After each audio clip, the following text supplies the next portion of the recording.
Assalamualaikum warahmatullahi wabarakatuh.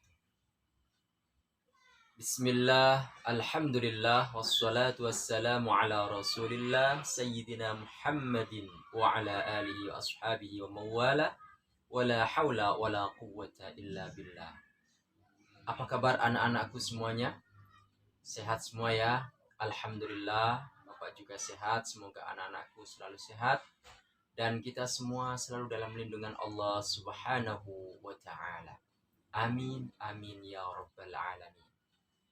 Anak-anakku yang Bapak sayangi dan Bapak cintai, kita sekarang sudah sampai pada pelajaran 3, yaitu tentang beriman pada Asmaul Husna. Apa sih Asmaul Husna itu?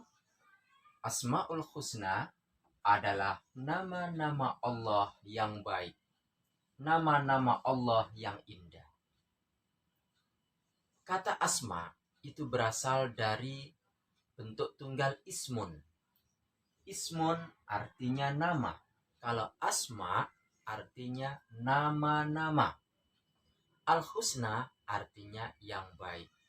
Jadi Asmaul Husna artinya nama-nama Allah yang baik.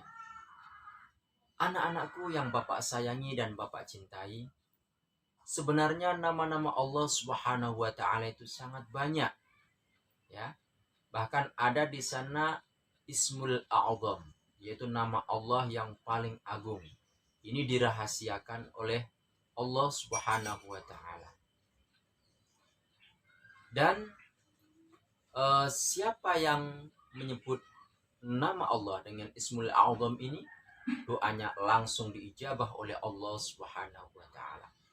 Nah, di situ banyak para ulama yang berpendapat berbeda-beda. Akan tetapi, dari sekian nama-nama Allah yang banyak itu, yang ada dicantumkan di dalam kitab Zabur, Injil, Taurat, dan Al-Quran, yang di dalam Al-Quran ini hanya disebutkan 99 nama. Jadi Asmaul Husna yang disebutkan di dalam Al-Quran ada 99 nama. Anak-anakku yang Bapak sayangi dan Bapak cintai, pada pelajaran 3 ini, yaitu kita mempelajari Asmaul Husna, As-Samad, ya. Kita mempelajari Asmaul Husna, As-Samad dan Al-Muqtadir. Apa itu As-Samad? As-Samad artinya tempat bergantung. Di sini diartikan tempat berlindung. Karena semua yang ada bergantung kepada Allah Subhanahu wa ta'ala. Manusia, jin, ya, para malaikat, semuanya bergantung kepada Allah Subhanahu wa ta'ala. Kalau Allah tidak menghendaki, maka tidak akan terjadi. Tapi kalau Allah kehendaki, semua akan terjadi. Anak-anakku yang Bapak sayangi dan Bapak cintai,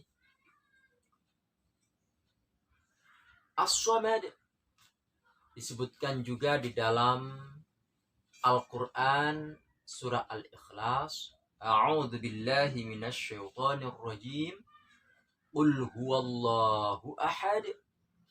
Qul, katakanlah Muhammad, huwa dia Allah, ahadun itu esa. Qul huwallahu ahad. Allahus samad. Allah adalah Tuhan yang bergantung kepadanya segala sesuatu. Segala sesuatu ini bergantung kepada Allah Subhanahu wa ta'ala. Lam yalid wa lam yulad. Allah tidak melahirkan dan tidak pula dilahirkan. Walam yakul lahu kufuwan ahad, dan tidak ada sesuatu pun atau satu pun yang menyamai dengan Allah Subhanahu wa ta'ala. Tidak ada yang menyerupai satupun pada Allah Subhanahu wa taala. Anak-anakku yang Bapak sayangi dan Bapak cintai, oleh karena itu kita harus memohon pertolongan kepada Allah Subhanahu wa taala. Janganlah kita minta pertolongan kepada selain Allah. Jadi sehabis sholat kita berdoa kepada Allah Subhanahu wa taala, minta rezeki kepada Allah Subhanahu wa taala, minta kesehatan kepada Allah Subhanahu wa taala, minta perlindungan kepada Allah Subhanahu wa taala. Minta apapun, mintalah kepada Allah Subhanahu wa taala.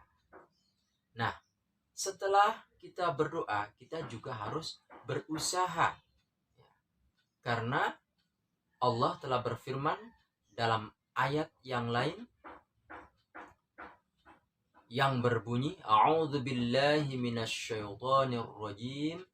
Bismillahirrahmanirrahim. Innallaha la yughayyiru ma biqaumin hatta yughayyiru ma bi anfusihim.